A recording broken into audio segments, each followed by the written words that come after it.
నమస్తే. ఈరోజు కల్ట్ అనే సబ్జెక్ట్ మీద మాట్లాడదాం. మా అమ్మాయిని మోసం చేశారు, మా అబ్బాయికి ఏదో పెట్టారు, మా ఇంట్లో వాళ్ళు మతం పుచ్చుకున్నారు, పలానా వాళ్ళు అస్సలు మాట వినట్లేదు, వాళ్ళ మత గురువు ఎంత చెప్తే అంతే. మత గురువులు అంటే నిత్యానంద బాబా, బ్రహ్మకుమారిస్, ఎన్నో పేరున్న సంస్థల మీద యాంటీ కల్ట్ బృందాలు కోర్టులో ప్రజా ప్రయోజన వాద్యం వేశారు. కొన్ని ప్రైవేట్ కంప్లైంట్స్ కూడా ఉన్నాయి, అవి కోర్టు స్వీకరించింది కూడా. కానీ కొన్ని సంస్థలు చట్టంలో ఉన్న లోపాలని లొసుగుల్ని అడ్డం పెట్టుకుని కూడా బ్రెయిన్ గేమ్స్ ఆడుతున్నాయి. అగ్రిమెంట్లు ముందుగా రాయించుకుని వాళ్ళ ఐడి కార్డులు, వాళ్ళ హిస్టరీ అంతా లోపరుచుకోవడం వల్ల, కొన్ని రకాల మత్తు పానీయాలకి, డ్రగ్స్ కి బానిసలుగా చేయడం వల్ల బయటికి రాలేకపోతున్నారు. సో ఈ రోజు కల్ట్ అంటే ఏంటి, అసలు కల్ట్ గురించి తెలుసుకుందాం. ఈ కల్ట్ అనే పదం లాటిన్ భాషలో కల్టస్ నుంచి వచ్చింది. అంటే పూజ లేదా ఆరాధన, అంటే అతి ఆరాధన, మితిమీరిన నమ్మకం అని అర్థం. ఇది ఆధ్యాత్మిక పరమైన ఆరాధన గుంపుని సూచిస్తుంది. కల్ట్ లో ఉన్న మెయిన్ సభ్యుడు మీ మైండ్ ను తమ గ్రూప్ ఆధీనంలో ఉంచేలాగా ప్రేరేపించి వారికి నచ్చిన విధంగా మిమ్మల్ని తయారు చేసుకునే ఒక సమూహాన్ని కల్ట్ అని పిలుస్తారు. ఇది ఆధ్యాత్మిక నమ్మకాల పేరుతో ఏర్పడిన ఒక స్వార్థ సంఘం. ఈ సంఘాలు సాధారణంగా సభ్యుల్ని మోసగించడానికి, వారి ఆలోచనలను నియంత్రించడానికి, సమాజంలో ప్రత్యేక స్థానం పొందడానికి వివిధ పద్ధతులను వాడి జనాల్ని, వాళ్ళ ఆలోచనల్ని ఈ కల్ట్ల గ్రిప్ లో, అంటే వాళ్ళ ఆధీనంలోకి తెచ్చుకుంటారు. కల్ట్ అనే మీనింగ్ ఒకసారి మీరు కూడా డిక్షనరీలో చదవండి. మాయ మాటలు, మోసపు నమ్మకాలు, ప్రత్యేకమైన ఆచారాలకు వారికి అనుగుణంగా జనం మీద ప్రయోగించడం ద్వారా సామాన్య జనం కల్ట్ల మాయలో పడతారు. కానీ వాళ్ళు ఒక ఉచ్చులో ఉన్నారన్న సంగతి ఆ జనం కూడా గ్రహించలేరు. వీళ్ళు వారిని తమకు తామే లొంగిపోయేలా తయారు చేసుకుంటారు. ఇలాంటి వాటికి మానసికంగా కృంగుబాటికి గురైన వాళ్ళు, అమాయకంగా కొంచెం ఆల్రెడీ కష్టాల్లో ఉన్న వాళ్లే ఎక్కువగా వీళ్ళ బారిన పడతారు. ప్రత్యేకమైన ఆధ్యాత్మిక ప్రయోజనాలను వీళ్ళకి తెలియజేసి, సామాజిక సంబంధాల నుంచి దూరం చేసి, వాళ్ళకి కొంత ఆర్థిక ప్రయోజనాలను చేకూర్చి, పాపం పుణ్యం అని వాళ్ళకి భయం కలిగించి, మళ్ళీ వాళ్ళకు వాళ్లే మీకు పై జన్మలో మంచి భవిష్యత్తుని, ఒక స్వర్గాన్ని ప్రాప్తింపజేస్తామని చెప్పి వాళ్ళని గుడ్డిగా నమ్మించి పూర్తిగా వీళ్ళ ఆధీనంలోకి తెచ్చుకుని భ్రమింపజేస్తారనమాట. అయితే వాళ్ళు చెప్పింది మాత్రమే చేసే విధంగా వాళ్ళని మార్చుకోవడంలో ఈ కల్ట్లు మంచి నైపుణ్యం కలిగి ఉంటారు. ఈ కల్ట్ బృందంలో జాయిన్ అయ్యే వాళ్ళకి కొందరికి డ్రగ్స్ కూడా అలవాటు చేశారు, మత్తు పానీయాలకు బానిసలు చేస్తారు. కానీ వాళ్ళు పుచ్చుకుంటున్న డ్రగ్స్ అని తెలియనివ్వరు. ఆ డ్రగ్స్ కి బానిసై బయటకు రావడానికి బాధితులు చాలా ఇబ్బందులు పడుతూ ఉంటారు. ఇంకేమన్నా ఈ మత్తు అలవాటు అయిన తర్వాత ఇది భగవంతుడి మాయ అని నమ్మిస్తారు. వీళ్ళకి కూడా పాపం ఆ మత్తు తెలియదు.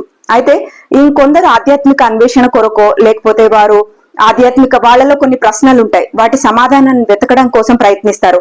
అలాంటి సమయంలో కూడా ఈ కల్ట్ల బారిన పడతారు.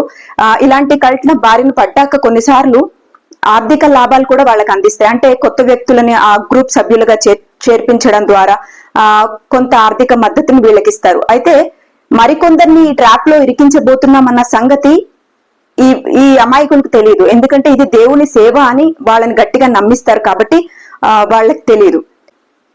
ఒకవేళ మీకు తెలిసిన వాళ్ళలో ఎవరైనా ఈ కల్ట్స్ బారిన పడి అక్కడ జరుగుతున్న మైండ్ ట్రాప్ ని గుర్తించలేకపోతే ఈ వీడియో చూసాకైనా మీరు అందుకు సహాయపడడానికి ప్రయత్నించండి. అప్పుడు మీకు నిజమైన పుణ్యం లభిస్తుంది. ఏ మత గురువు కూడా మిమ్మల్ని కుటుంబ సభ్యుల నుంచి వేరు కమ్మని అడగరు. ఇంకో కొత్త లోకాలు ఉన్నాయని చెప్పడం సరికాదు. ప్రకృతి ధర్మానికి విరుద్ధంగా ప్రవర్తించమనేది మతం కాదు. వ్యక్తి స్వేచ్ఛని హరించేది కేవలం జైలు శిక్ష అనుభవిస్తున్నప్పుడు మాత్రమే తప్ప మత సంఘాల మధ్యలో కాదు.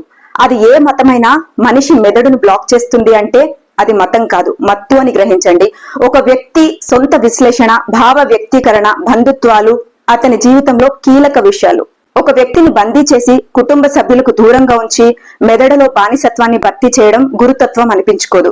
ప్రకృతిని వదులుకుని ఒక గురువుకో, వ్యవస్థకో, మతానికో గుడ్డిగా సేవ చేసుకోవడం మూర్ఖత్వం అవుతుంది. ఇలాంటి ప్రబోధాలు చేసేవారికి ఎంత దూరంగా ఉంటే అంత మంచిది. లేదంటే మీకే తెలియకుండా మిమ్మల్ని వాళ్ళ స్వాధీనపరుచుకుంటారు. మీరు ఏమన్నా ఆల్రెడీ కొంత అనుమానం, ఒక కల్ట్ బారిన పడ్డామని అనుమానం వస్తే మీకు సాయం చేయడానికి చాలా మంది మానసిక ఆరోగ్య నిపుణులు ఉన్నారు. అంటే ఎగ్జిస్టెన్షియల్ సైకాలజిస్ట్ ని కలవండి, మీకు మంచి మార్గనిర్దేశం చేస్తారు. మరి ఇంకా మీ కుటుంబ సభ్యులతో మంచిగా గడపండి. మీ పాత జ్ఞాపకాల్ని మర్చిపోవడానికి మీ సొంత వాళ్లే సహాయపడగలుగుతారు. మీ ఆలోచనలను, అనుభూతులను అర్థం చేసుకోవడం ప్రారంభించండి. మీలో ఉన్న సొంత శక్తిని పెంచుకోవాలి. మీరు అవసరమైన సమయం తీసుకోండి. కల్ట్ నుంచి బయటపడడం కూడా ఒక ప్రాసెస్, అది వెంటనే జరగదు. కల్ట్ గురించి మరియు వారి ప్రభావం ముందుగానే తెలుసుకోవడం ద్వారా ఫ్యూచర్ లో అలాంటి వారి బారిన పడకుండా ఉంటాం. ఈ కల్ట్స్ ప్రభావం నుంచి బయటపడడానికి ప్రత్యేకంగా పనిచేసే సంస్థలు కూడా ఉన్నాయి. అందులో ముఖ్యమైనది ఇంటర్నేషనల్ కల్టీ స్టడీస్ అసోసియేషన్ ICSA. ఈ సంస్థలు మానసిక ఆరోగ్య నిపుణులు మరియు మద్దతు గ్రూపుల ద్వారా సహాయం అందిస్తాయి. మీరు కల్ట్ బారిన పడితే ఒకవేళ ఈ సహాయం చేయగల వ్యక్తులను సంప్రదించండి. ఉదాహరణకి స్నేహితులు, కుటుంబ సభ్యులు మద్దతు తీసుకోండి. వారికి జరుగుతున్న విషయాలు తెలియచేయండి. కల్ట్ గ్రూప్ రకరకాల మంచి మంచి పేర్లున్నాయి, అవి ఇక్కడ నేను చెప్పలేను. ఈ వీడియో చూశాక ఇక మీద కల్ట్ గ్రూప్ లో జాయిన్ అవ్వబోయే ముందు కాస్త ఆలోచిస్తారని అనుకుంటున్నాను. అయితే పూర్తి డీటెయిల్స్, వాళ్ళ పత్రాలు, అగ్రిమెంట్లు చేసుకుంటారు. మీ పూర్తి డీటెయిల్స్ తీసుకుని అగ్రిమెంట్స్ చేసుకుంటారు. ముందు ఎలాంటి అగ్రిమెంట్స్ లో సంతకాలు మీరు పెట్టకండి. ఎందుకంటే మీ కుటుంబ సభ్యులు మిమ్మల్ని కాపాడుకుని బయటకు తెప్పించుకునే క్రమంలో ఆ అగ్రిమెంట్లే అడ్డం చూపించుకుని వాళ్ళు తప్పించుకుని చట్టాన్ని కూడా మోసం చేస్తున్నారు. మనుషుల మెదళ్లను కబ్జా చేసే సంస్థలు నడుపుతున్న నాయకుల నుంచి గ్రహించండి ఫ్రెండ్స్, బయటపడండి. వాళ్ళు మీ మెదళ్లను స్వాధీనపరుచుకుంటున్నారు. మొన్న మధ్య ఒక ఫేమస్ యూట్యూబర్ చెల్లిని కూడా ఢిల్లీలో ఉన్న ఒక ఆధ్యాత్మిక సంస్థ బారి నుంచి బయటకు తీసుకురావడానికి నాతో సహా ఇంకొక ముగ్గురు 30 చెరువుల నీళ్లు తాగాల్సి వచ్చింది. దయచేసి ఇలాంటి వాటికి లొంగకండి. వస్తువులనైనా వదులుకోవడానికి సిద్ధం కండి, కానీ మీ మెదళ్లను కబ్జాకి గురి కానివ్వకండి. సురక్షితంగా బయటపడడానికి, మీ జీవితాన్ని పునర్నిర్మించడానికి సహాయ మార్గాలను అందించే సంస్థలను, వాటి కాంటాక్ట్ నంబర్లను, డీటెయిల్స్ ని ఎప్పుడు మీ మొబైల్స్ లో సిద్ధంగా ఉంచుకోండి. మీరు ఒంటరి కాదు. మీకు సహాయం చేయడానికి ఆధ్యాత్మిక సంస్థలే కాదు, మీలో ఉన్న శక్తిని తెలివిగా మీకు మీరు వాడుకోవడం మొదలు పెట్టండి. కల్ట్స్ బారిన పడిన వ్యక్తులను రక్షించడానికి మీ వంతు సహాయం చేయండి.